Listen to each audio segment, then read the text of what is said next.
That's exactly what I'm talking about. So when we put a hand on somebody before, our nerve repairs were up here. And we know that when you repair the nerve here, the new fibers have to grow down the old tube. The further up the arm you go, the worse your result is. So what we did here is we were able to take the nerves all the way down to their target. So we're hoping, well, we don't know, but we're hoping he will get better sensation and better reinnervation of the fine muscles in the hand. And those are muscles that give you this motion of the thumb, which is distinctive for being human, and help you do this. Now, whether that's going to happen or not, but we spent a lot of time dealing with these nerves and trying to get them out in the hand and under the microscope. And this is the first time that has ever been done in a hand transplant situation. And what are your thoughts about taking it to Twitter?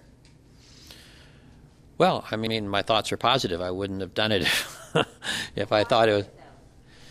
Well, we're back to this, this whole ethical development and what the public should know about, many different topics. When we started this, we were the first, maybe the second team who had ever announced that we were going to do an experimental procedure before we did it.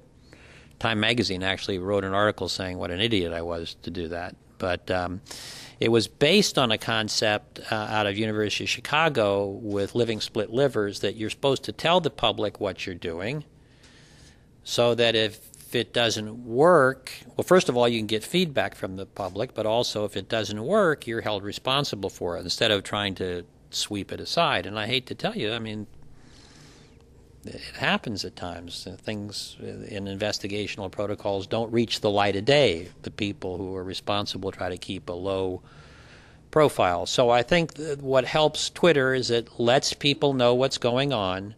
It also holds us to accountability. We're telling you stage by stage if this patient had lost his hand in the operating room or was having huge problems, we would be Twittering that to you. And I think the ultimate outcome of that is not only responsibility for the physician, but education to the public about, what the patient's going through, what the donor family has gone through, and making this gift to the recipient, all of that. With regards to tweeting, was that one of them?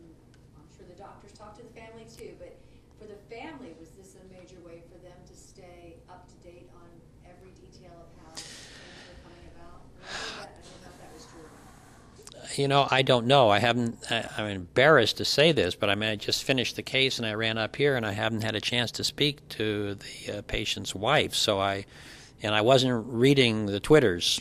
As a matter of fact, I'm not really even sending the Twitters. I mean, I've been working and then we have someone who circulates, who's like the charged person that keeps track of everything.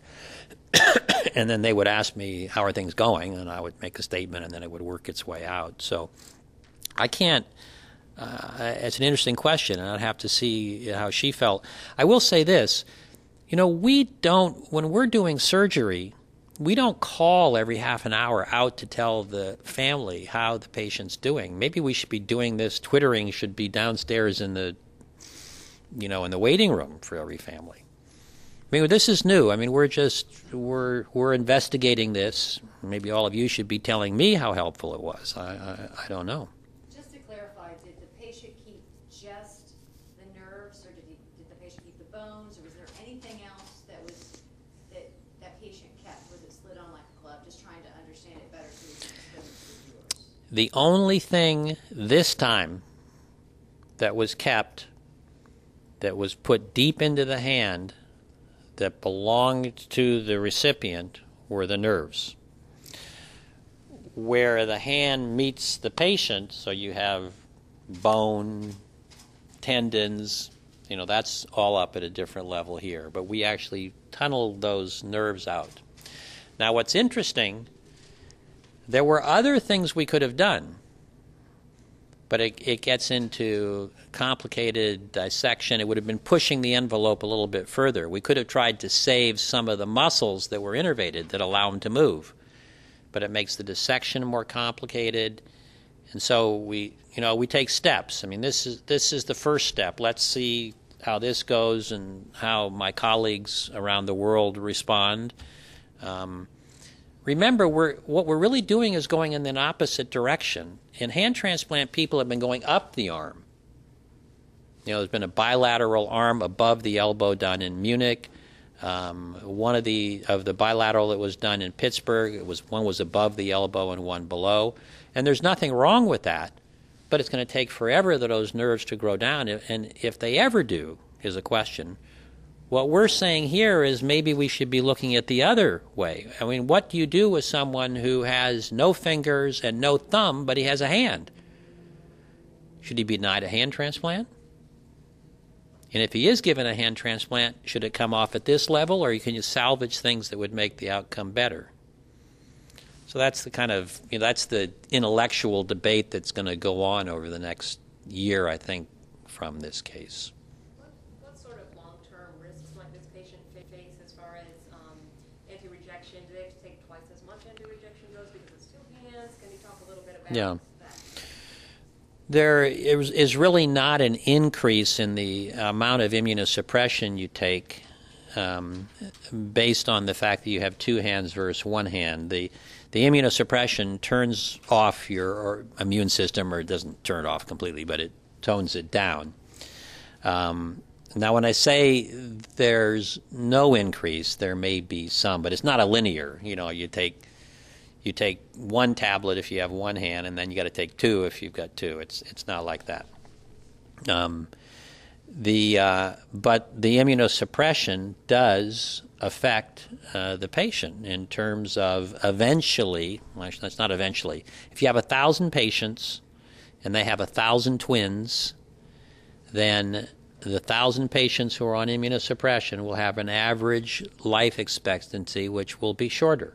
Just like if you have 1,000 people who smoke and 1,000 people who don't smoke on average. The person who can answer this probably better is Dr. Marvin, who just walked in, and he's the immunology side of this. I just play immunologist.